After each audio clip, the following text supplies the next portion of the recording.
Okay, good. This evening here, it's morning. Greetings to everyone. I'm delighted to make my presentation entitled The Dynamics of Man's History and Economic Development, a refocus on ecological disturbance and climate change. My name is Mululu Chirwa from Zambia.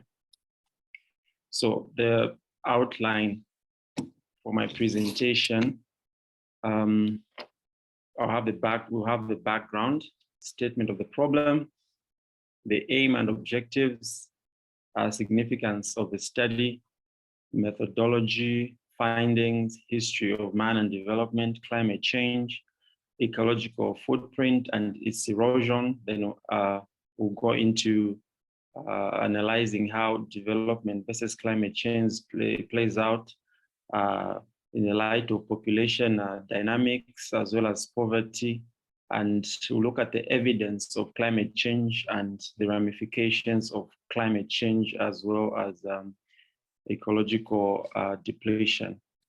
So for the background and introduction, the background of this presentation or this paper is based on the evolution of man from the past stages of development up to the present time. So when you look at a man's development, we first started off as in the pre-Neolithic times, when human beings really were just basically hunter-gatherers, and there wasn't so much advancement in terms of development and economic activity.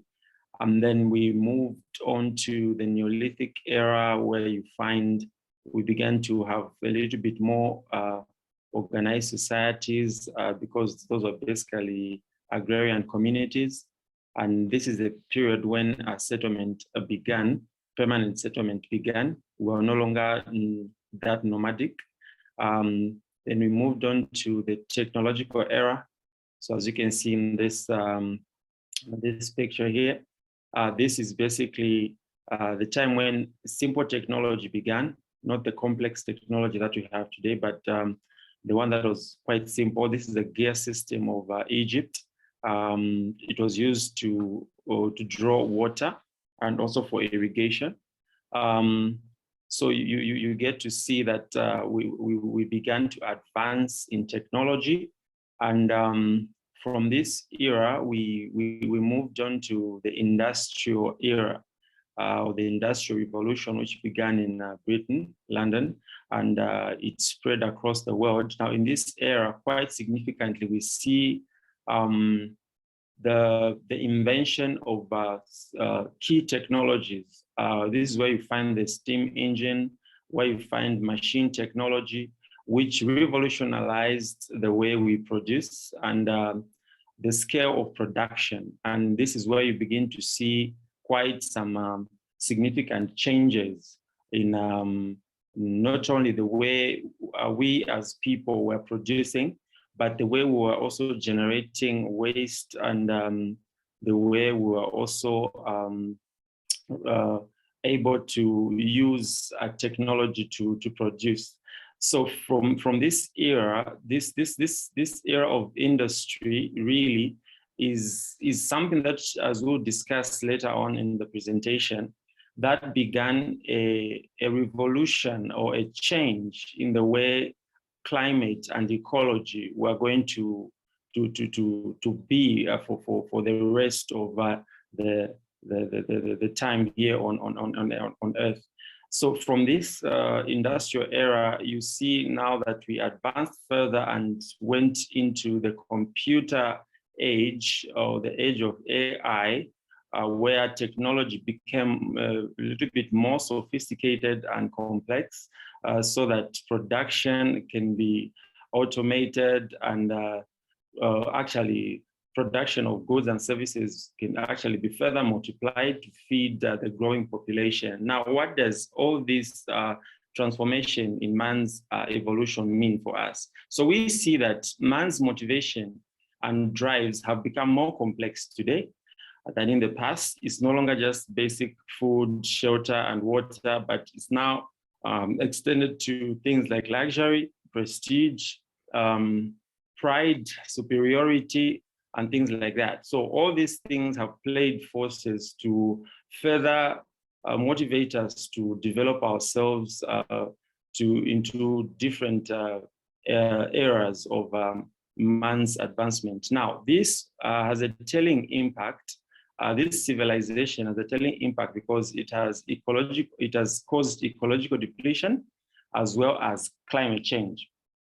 So these two variables, ecological depletion and climate change, are brewing chaos and projects chances of impending future catastrophe.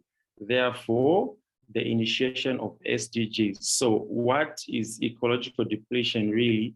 This is a situation where the elements, the main elements that support life here on Earth are significantly altered.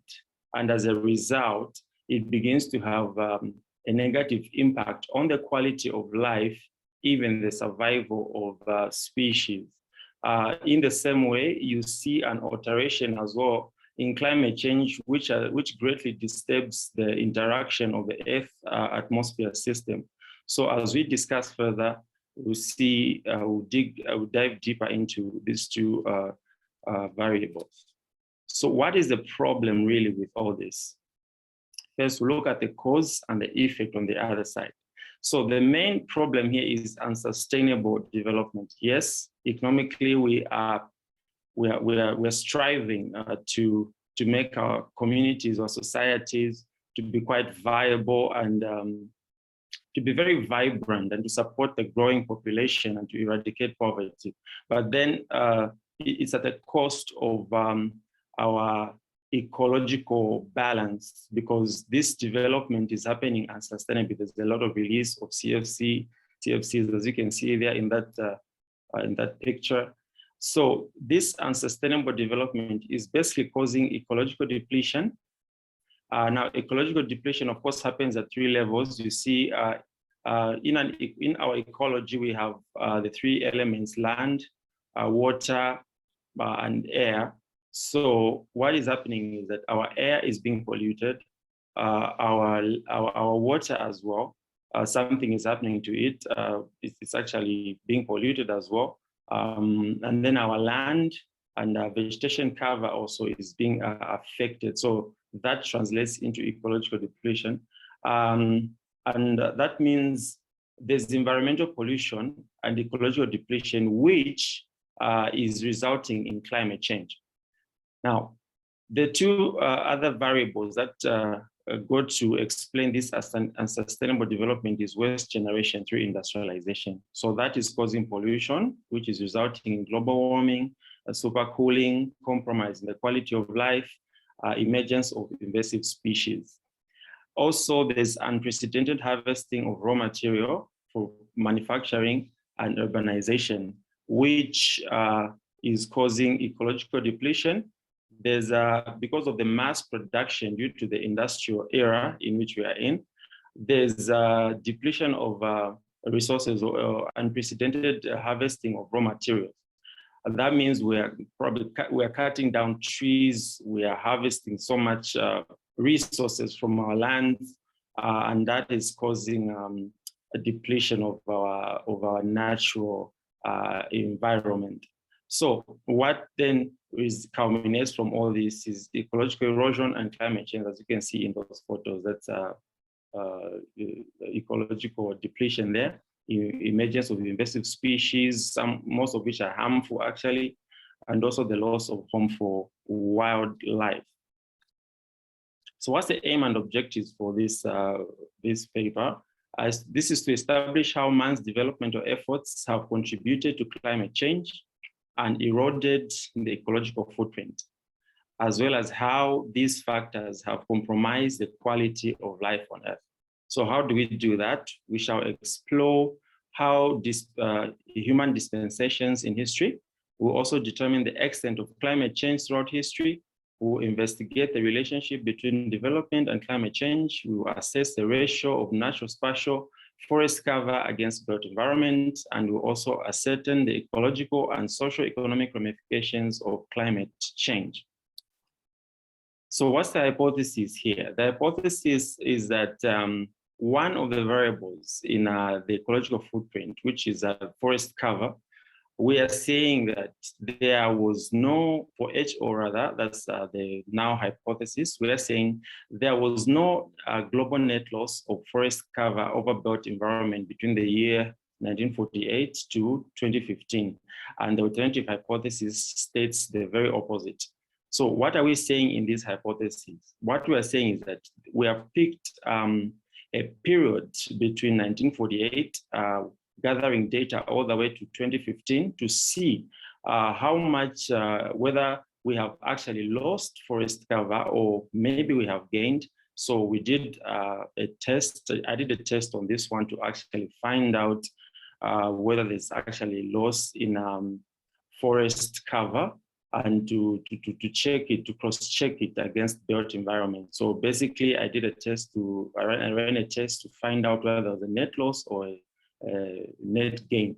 So when the test is run, you get to see that during the presentation. So the significance of this study is to provide knowledge on the general debate surrounding climate change, fill a knowledge gap about human evolution, and to contribute to climate change. Also to offer relevant data to NGOs, UN agencies and funds for them to make appropriate action against climate change. Also to furnish planners with background information needed during conceptual planning. And this is quite key because conceptual planning is quite key in reorienting or engineering our environment in a direction that will ensure that the cities that we will be building will be ones that are resilient and also sensitive to climate change issues as well as environmental conservation things. The other one is to update and inform policymakers with data necessary for sustainable policy formulation. So the methodology, we use a desk analysis survey among a number of spaces across the globe. It was a mixed method, so it was both quantitative and qualitative. The sampling was done stratifiedly, and the data was obtained from the online Earth platforms, that's Google Earth and Bing Maps. Also, global forest resource assessment reports were reviewed, and data was collected from there as well. And the analysis was done through Open Florist collective software and Collect Google Earth 2. These are modern tools that are used to actually analyze that spatial data. And these two sets of data were triangulated against each other for the sake of validity. So what are the findings? So the history of man and development underwent this summarized version that I've just highlighted here. So we first have the prehistoric period, which was before 10,000 years ago, and basically were hunter-gatherers. The next one was the Neolithic, which was the period of agriculture and settlement. The next one was the Iron Age, which saw the advancement in technology, but this was simple technology, the use of the gear system. Then there was the Industrial Revolution, which had manufacturing and urbanization, quite key, this one here, because this is where we get to see significant changes in man's interaction with the environment. And we also get to see how that this is going to have phenomenal impacts on both ecological depletion as well as climate change. Finally, we're here at the age of AI. Hopefully, AI, I can see there's so much research going around in AI, and even the first presenter mentioned something around it, was quite elaborate on it.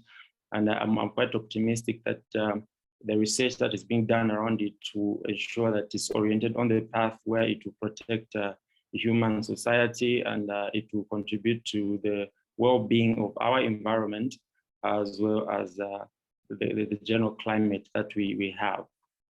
So the evidence of climate change in both ancient times and modern times. So what do we see here?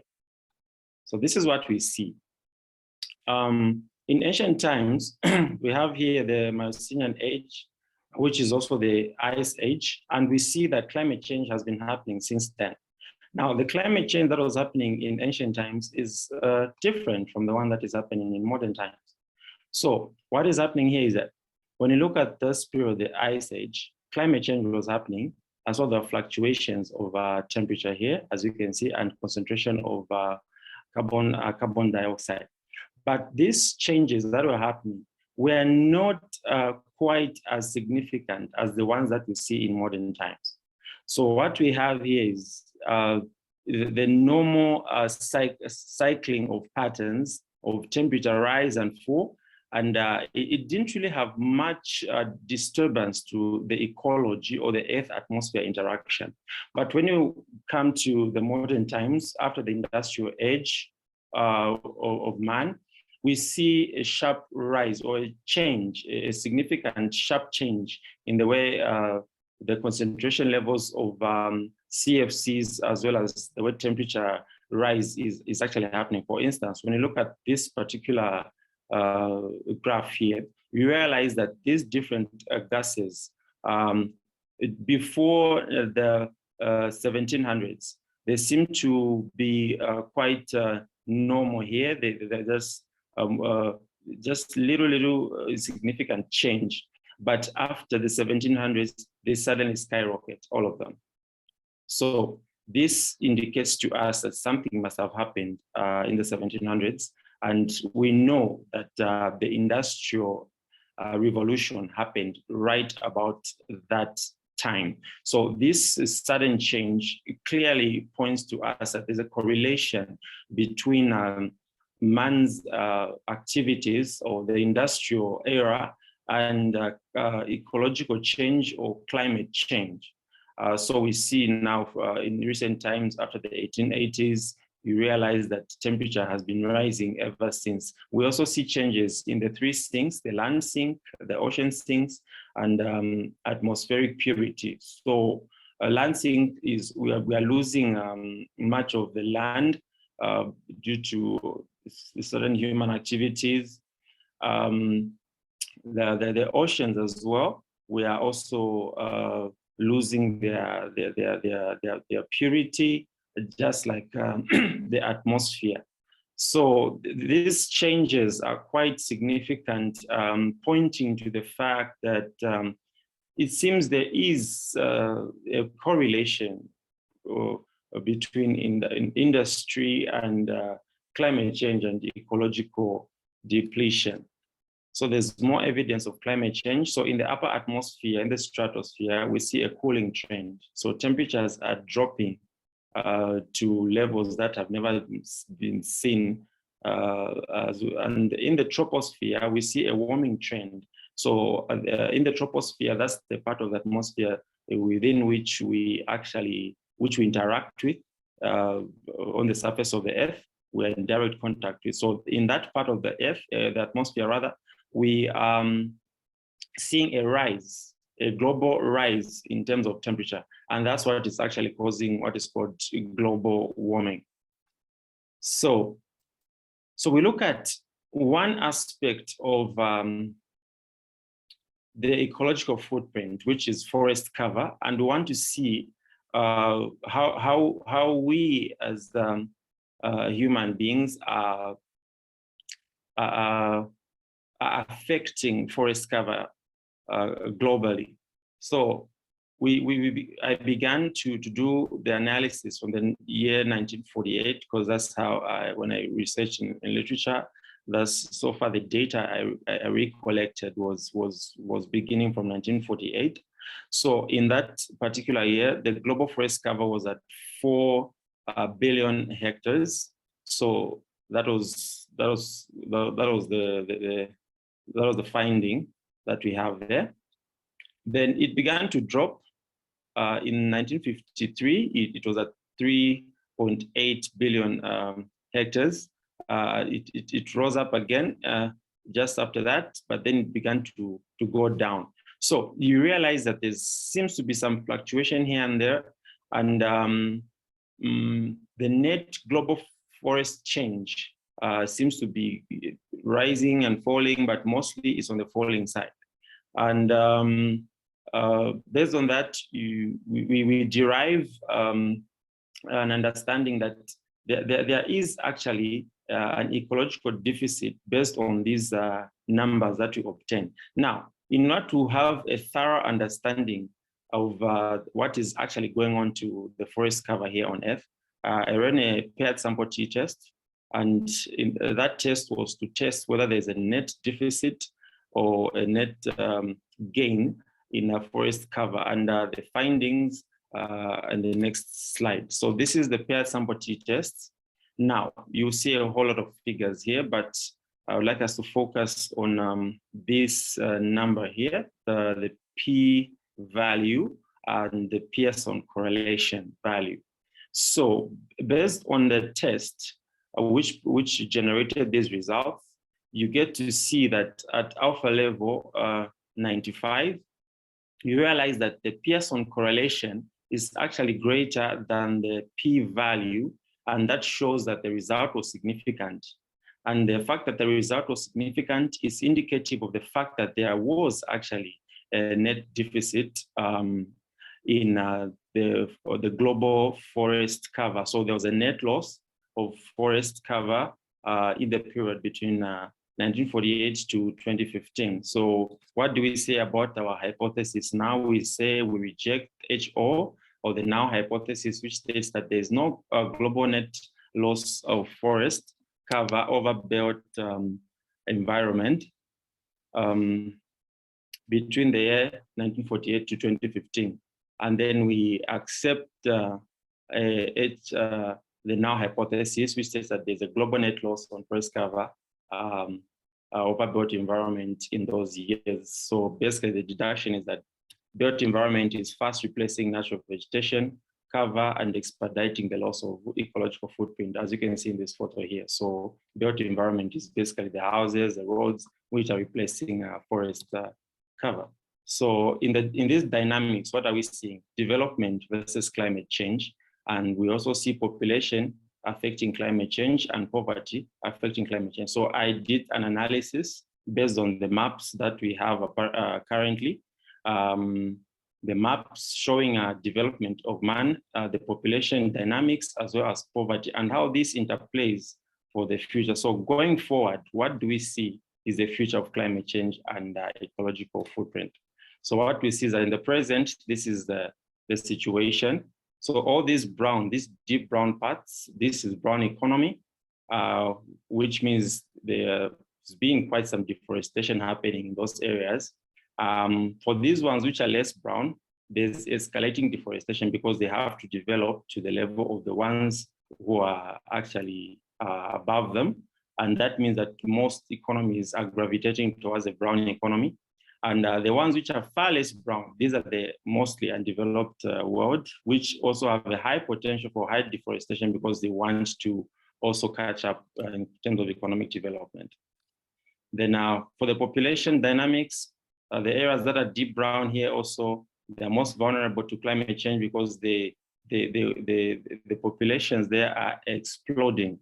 But the ones which are less brown have managed to manage their population dynamics, and so they're on the path of mitigating climate change because the populations are being well balanced in those regions.